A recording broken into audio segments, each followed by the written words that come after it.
That looks all right right there. Move the old steel.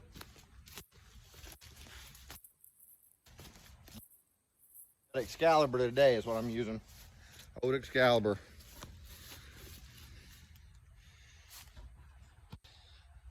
Anyways, let's see what we got here. That one, that one. So this one right here is going to be the worst, I think. It's got a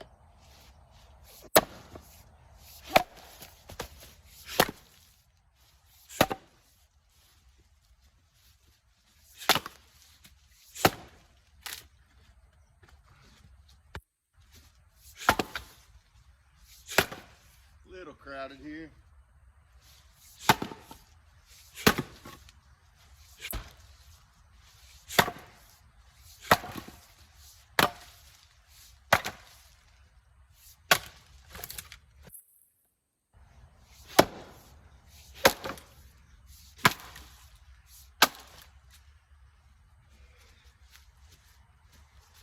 All right. Roadhog, don't give up on your channel there, buddy. He's doing a good job with it. He is. Talk to my brother sometimes, or anything you're doing, you know, don't give up on it. That's what I told him. I said, worst thing you can do is lay down when trouble comes, because then trouble gets worse and worse. Not saying that's trouble, it's because, you know, things aren't growing maybe. I understand completely. I get discouraged sometimes too. You put so much time and effort into these YouTube channels, and you really do. You really do. And so it is discouraging when you see it go down. But I hope Roadhog does very good with his channel. Many of the other people on there as well. And I believe as long as they work hard and everything, they will. And I'm so thankful for all the people who've subscribed and things on our channel. I'm right under that branch.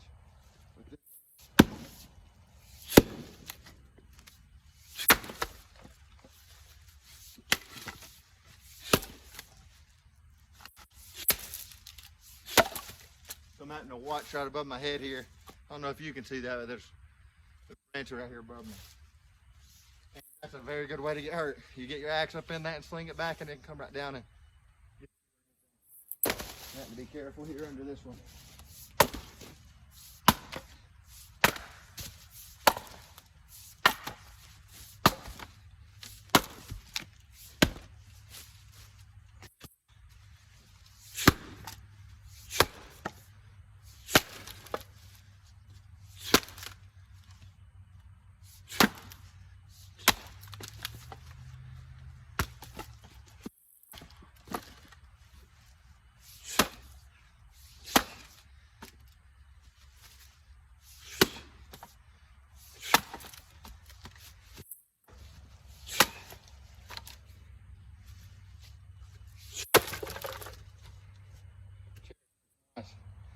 This is wet though. This is wet wood.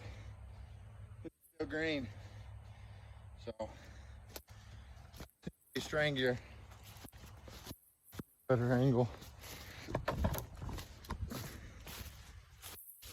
I tried to do a live a while ago. I thought it would be a good opportunity for me to do my first live. Show some hand splitting out here, because I'm pretty close to home and everything. But I have to get high speed on my phone before I can do that. Me and my wife, I used to get high speed sometimes for us, but we don't really need it now because we got Wi-Fi. So, but one thing it'd be beneficial for is being out here. It pretty much doubles our phone bill. So, but in order to get some lives and stuff, I'm planning to do that. So I tried to do a live out here. I was going to do a live doing this. What you're seeing me do here, do that live, but glad to have some more cherry wood. It was something the way that this turned out, though. We were just going and doing one of those down the middle rounds, get some more wood to do for it, and then the guy showed up and told me I could have this tree here, so it worked out pretty good. Cherry splits pretty easily, like red oak. They're kind of similar, and smells really good. But something I noticed too here recently, my YouTube channel's doubled within probably around a week or so. Actually more than doubled. Almost tripled. And part of it is those shorts. For whatever reason, those I didn't expect them to be as popular as they are. Those splitting down the middle shorts. One of them, I noticed the night I put it on there, it surprised me and my wife. But it got, I think right now it's sitting at like 1.4 million views. And for whatever reason, I think it said most of those views came from India. I don't know why exactly. I think 40% of them came from India. And usually most of my views are from the United States, but most of the views on that particular short there were from India. I thought that was interesting. I had to translate a lot of the comments to see what they meant. And a lot of them were bad, and I get a lot of comments saying, try that with this type of wood, or try that with this type of wood, or try that with oak, or whatever. Which I've done a lot of oak, and I think a guy said birch the other day, and somebody said poplar. Which poplar, if anybody knows, is probably one of the easiest woods to split. Birch can be pretty tough, I believe. I haven't done a whole lot of birch, but I have. It's been a while since I've even done any birch, but I did do a whole tree, or close to it. But it's been probably 3 years ago. Now I don't think I've done any birch since. How much wood that made, that one round. I like big rounds, especially big rounds of good hardwood. What I mean by good hardwood, which it ain't good to split hardwood, like a red oak. It's good hardwood, firewood, but it splits easy. Red oak splits very easy, and I like that. This is cherry, it splits relatively easy. Actually, cherry and red oak split pretty similar. They do, they split pretty similar in my opinion. Unlike a scale of how hard it is to split, I would give both of them around the same number. So, in my opinion, white oak's definitely rougher. Stringy stuff. I don't enjoy splitting white oak nearly as much as I do. And I split white oak probably just about more than I have anything. I split a lot of locust too. Split a lot of locust. I don't have that documented. I love splitting locust. It splits great too. Much easier to split than white oak. Look at them rounds. Look at those rounds back there. Look at the view too. Ain't it beautiful out here in this cattle field? He's got one calf in here. And isn't that something too, how this guy just offered us this wood, you know, the way that he did. I thought that was so nice of him. He could just told me to leave, and I thought that's what he was gonna do, but nope. He brought us around looking for wood and then told me I could have this tree. So here I am.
Yeah, this wood's green.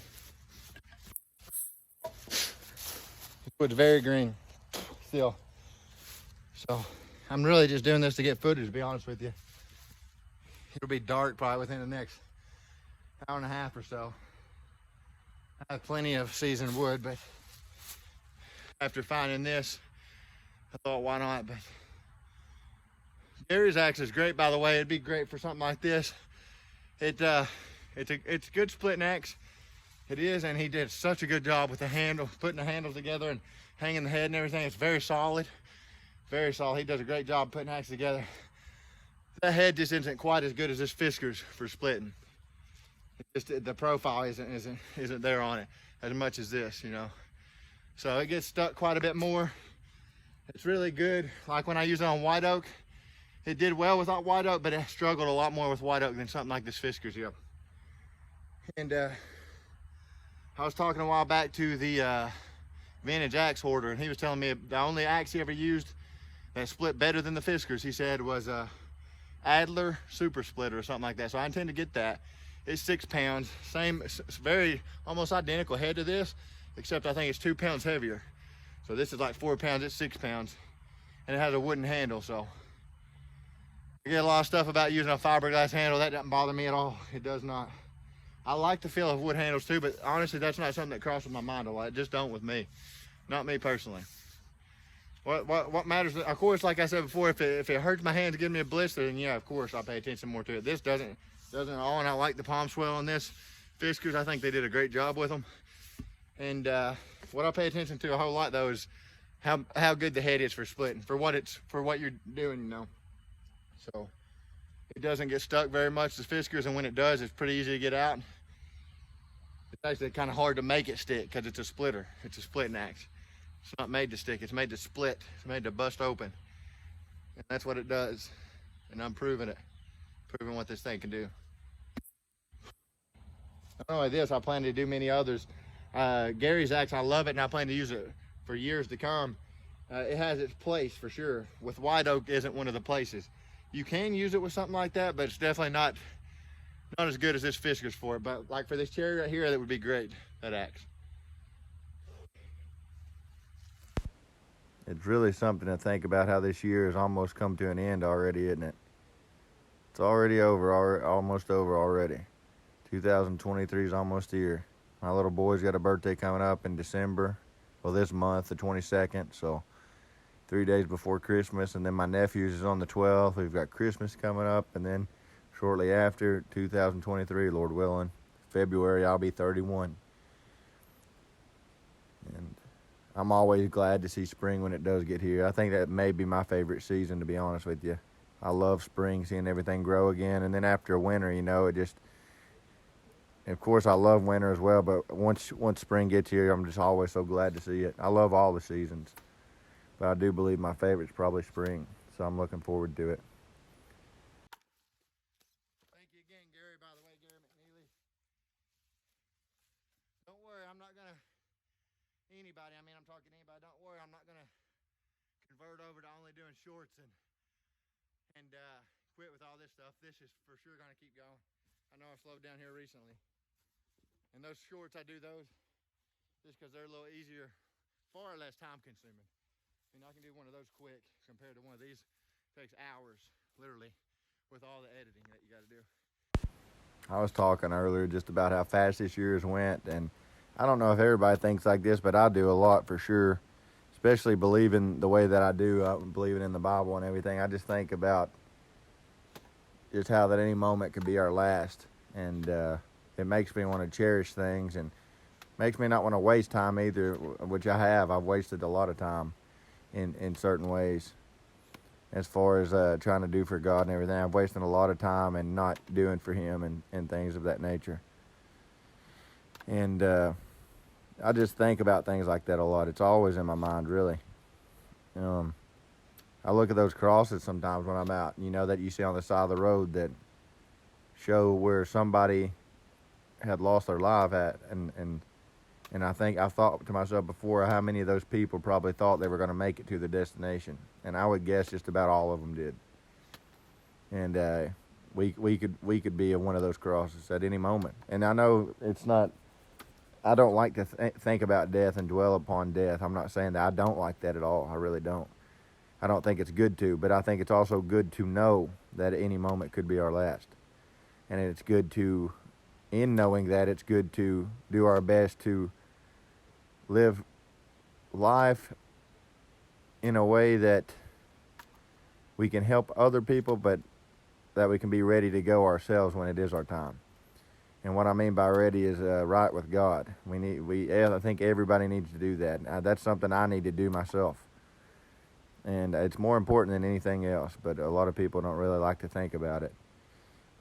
And there was a quote one time, I seen a man mention it, and it's been years ago, but he was talking about life how that people look at life as an inexhaustible well, and how that everything only happens a certain number of times, and it's a very small number, really. And other people maybe have even heard this quote, but he was talking about, how many more times will you get to see a sunset or watch a full moon rise? And he says maybe just 20 times more in your life. And yet we look at it like it's all limitless. But it's not limitless. There's a limit to our life, and really it's very short. And I think that's why it's so important to do our best to live right and get right with God while we're here, more than anything else. Not just living right, but giving our hearts to God too before we go. Because if you do know anything about the Bible, some people may not agree with this, but the Bible holds it up, and it takes more than good deeds to get us into heaven. Good deeds are great, but unless we give our heart to God, we'll never get there. Now, I want to go there. I want to go. I want everybody else to go. I want my family to go, but I need to do a whole lot better. I need to be willing to give him my heart and quit holding back like I have.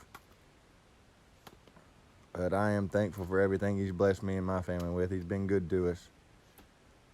Very good to us. I'm so very thankful for everything. Carter's at my mom's again tonight, spending the night with my little nephew, but one of my little boys came in here with me. He's up a little bit late, but his name's Camden, and he'll be 6 in December. He said he wanted to talk some. What was you going to say, Camden? I was going to say Jesus was down on the cross for 3 days and then he come back to life. And all kinds of stuff, also worry stuff. Oh. Jesus loving all of us and he made us. Yeah, that's true. He made all of us, and the people, made the plants and made the trees and made everything. That's the truth. Good job, baby. Good angles here if I can. It's good out here today. It does. Feels real good. I mean, perfect for hand splitting. I've got a breeze blowing. It's cool. I hate getting overheated, me myself. I hate it. Hate getting overheated. I've done it many times. Got worked out in heat many times. I do landscaping too, so I work out in the 90s doing some pretty physical stuff, and it don't mean I enjoy it. Much rather work in the cold myself. But as I said earlier too, Roadhog, if you like scrapping, I know some people that watch Firewood may not, I do, but if you do, please go and check him out. He just recently hit 100 subscribers, so congratulations to you, Roadhog. Hope you keep growing, my friend. I really do. I enjoy your stuff. I enjoy his positive attitude. There's many people on there that are doing good, and it's just a way to reach one another too. To reach other people who are like-minded and things like that. And then there's many people on there that won't like the content as well. Like there's many people on there that don't like the kind of stuff I put out and think it's boring, but it's not for them, it's for whosoever wants to watch it, really. Whosoever's into it, really. But if you don't want to watch it, you don't have to. That's the way I look at it. There's many things on there I don't like to watch either, so I don't watch them. So our time's precious anyways, to be spending, just on YouTube watching things. But if it's something that brings us joy and stuff like that, you're watching real life things. Like Roadhog told me, he said it's like I'm there in the woods or in the truck with you and Carter. And I feel like that sometimes when I'm watching somebody else. It's like you're with them in the woods, or with them scrapping, or with them doing whatever it is they're doing, And if you enjoy that, regardless of whether others do or not, it may bring joy to you, So I think that's good, as long as it's good stuff, But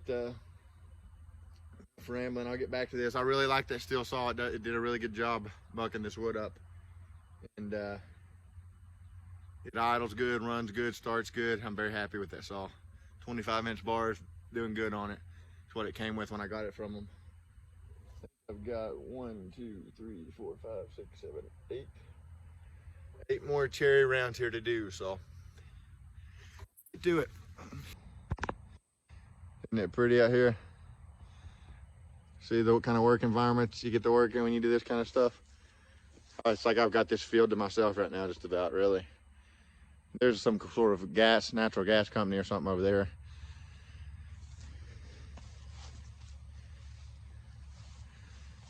And over here is the creek. And the crossing is over there. So, I like it. Really glad I met this man.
Piece right there.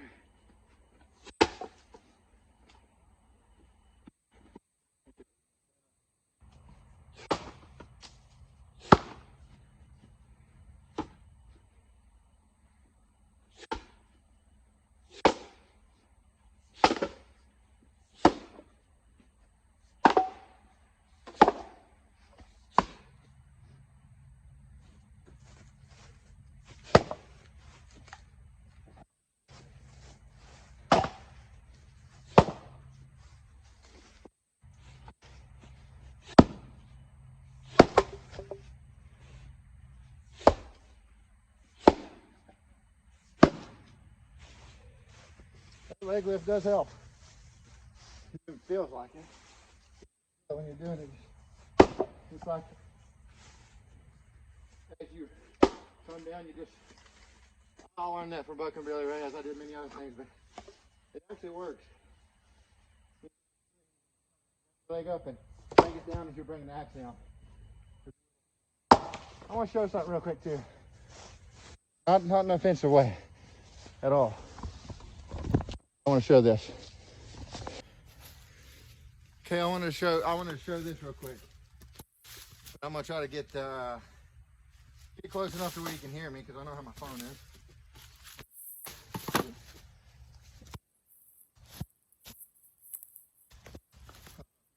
Now, yep, fairly. Yeah. Adjust the camera if we have to.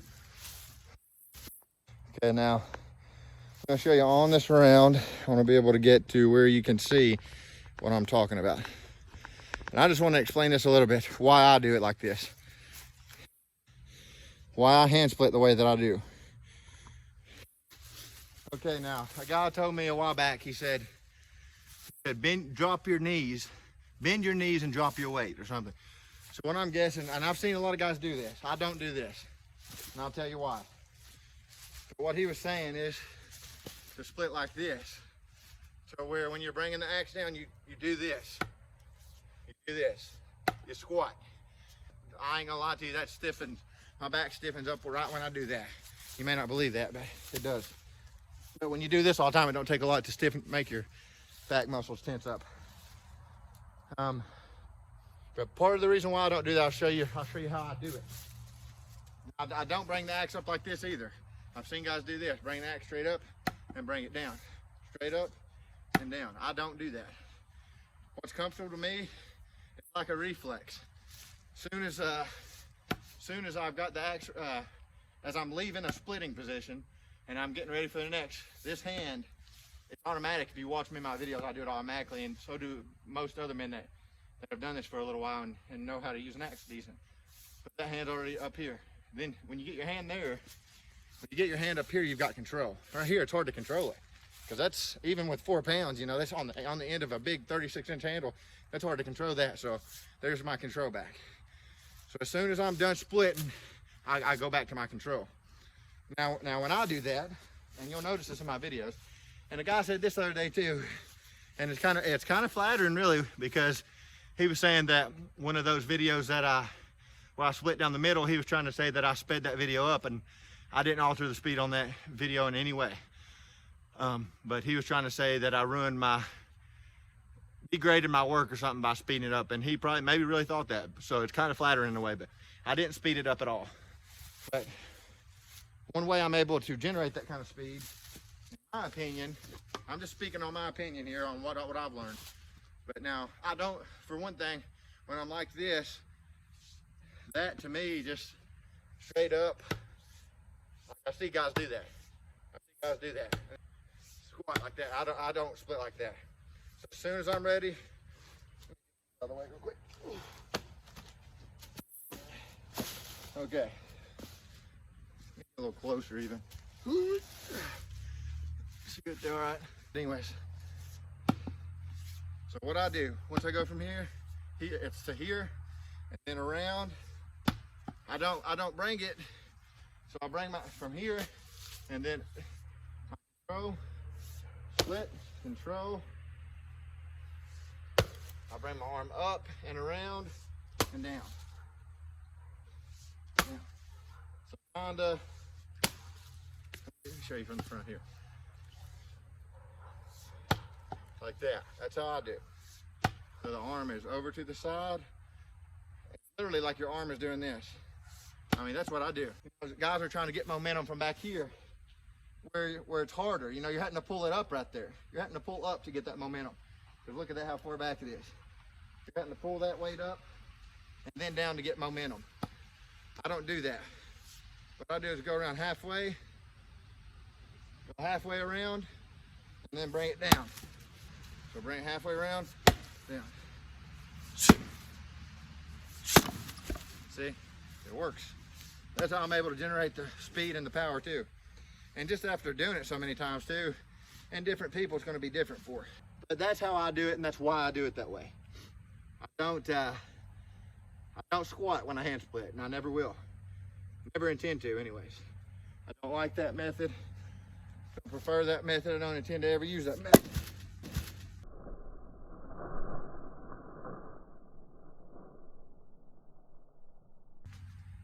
Ever.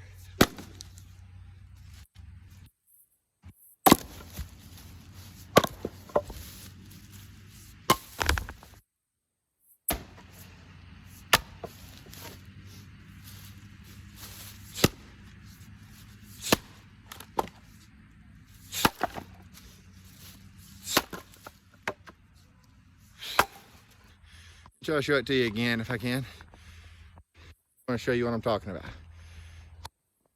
So I have done turned, said I ain't listening to this guy and went on, but this is how I do it, what works for me. All right. Wait, oh, hey, all the way. All right, as I said, I don't squat. I don't squat. And what I was saying is, you got the axe back here like this, you're having to fight to get that axe up to build momentum. Now, to me, you're losing momentum doing that. That's why whenever I hand split from here, I get my control, I go to the side, both of these arms, it's just a natural thing. So to the side, around and down. There we go. Around and down. Around and down. Try to show you from this angle. See there? Around and down. And you can generate a lot of momentum like that. That's part of why I don't use a chopping block. It's because you lose momentum and because it's way more work. If I had to pick up every one of these, if you do it on a scale that, if you do it the way that I do, and just say you're splitting 50 rounds a day, big rounds sometimes, these are big. Say you do 50 a day, would you want to pick all those up on a chopping block? I don't, and I never intend to. That's just me. Everybody can do what they want to do, but I'm just telling you why I do it, how I do it, and why. And because I get a lot of questions about it. I think your momentum, where you're getting it from, is when you're right here, right there's your momentum, right there. That's the important part right there, because you're not having to fight to bring the axe up. You're already up. When you get right here, you're already up. You're already up. You just got to bring it down. See what I mean? Up. Yes. Anyways, that's just my opinion on it. So, I don't squat. I don't get my momentum from squatting. And that's how somebody was commenting and saying you would split them in half the swings. You're not going to generate as much force squatting as you are in bending your upper body over like this. So they want to generate their force by squatting like this, like that. Upper body down. Don't. Now this is how I'm telling you how I do it. Upper body down. Upper body down. I don't do this. I don't do that. They don't even feel right to me. Saying squatting don't even feel right to me. When I bring my axe up, as I showed you, I bring it down, and as I bring it down, I do a slight drop, not a squat, a slight drop as I come down. And you can feel it when you get used to it. You can just feel the drop is meeting where you need it to with your axe head coming down. And some guys probably know what I mean by saying that. As you drop your weight, not squat, but as you drop your weight and bend over, as you're bringing your axe head down, as it's making contact, do that. You bring your momentum down with it. You don't squat, but you just kind of do a slight drop. But most of my momentum comes from my upper body going over, and it's like a whip almost. The way I think of it. The way I think of it is like a whip action. Watch this. So if you have a whip, you know, the end of that whip, that's where it's gonna, you know, that's where all the force is gonna be. Same with this axe. When you're bringing it down, when you're bending over like that, you're giving it that whip. That kind of whip action that I'm talking about. I'm trying to show you. I'm doing my best to try to give you an example of why I do it and why I feel it's the best way. Works the best for me anyway. That works best for everybody. But as I said, I don't do that. See that? I don't do that squat. I do that. I bend over like that. See that?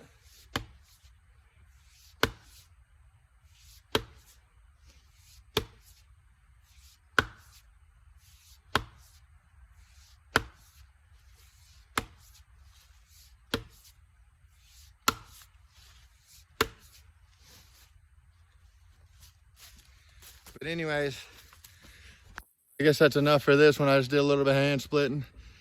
Done a whole lot. I ain't been here that long. I've done more talking than working.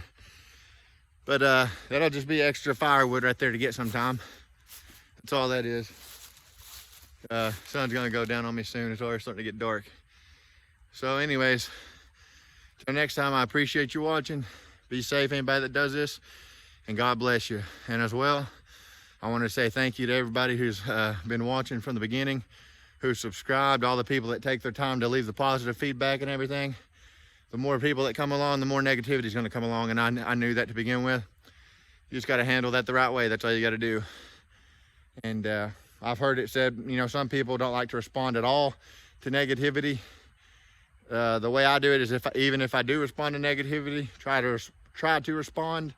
Well, you should. When you do respond with positivity regardless.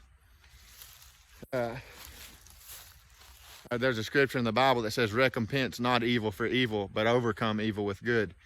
So if you maybe sometimes the best way to do that is just to not respond, just to be quiet. Maybe sometimes it's to respond in a way that's kind, and maybe might make them people think, well, you know, I talked to them hateful and they still responded with kindness. You know, maybe that'll make them a little bit curious about how you're doing, how you're living, how you're trying to be.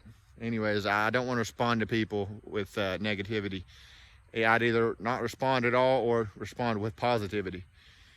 And then if you see it's getting nowhere, sometimes you can respond with positivity. I've done that before to people, and them respond positive back. And then I've done it before and they still respond negative back. When it's like that, they're unreasonable, I just leave them alone. Just don't mess with them. That's how I feel about it. But anyways, the steel did great. 25-inch bar, 311, around 59 cc's, I believe. And just out here doing a little split. And I was going to do a live, as I said, maybe here soon. Once I get the high speed on my phone, I'll start doing live. I just not really had a need for high speed because we have Wi-Fi. But since I'm going to be trying to do some lives, it'll come in handy, being able to get, you know, pick up enough service to where I can make those play without lag. And I don't know how well it'll do out there in the wood, the 200-acre wood where I get the white oak from. I don't know how well it'll do out there, but it would have done great here because I had just about full bars. So maybe I'll come back here and try to do another video soon live. As I said though, thanks for watching. Be safe and God bless.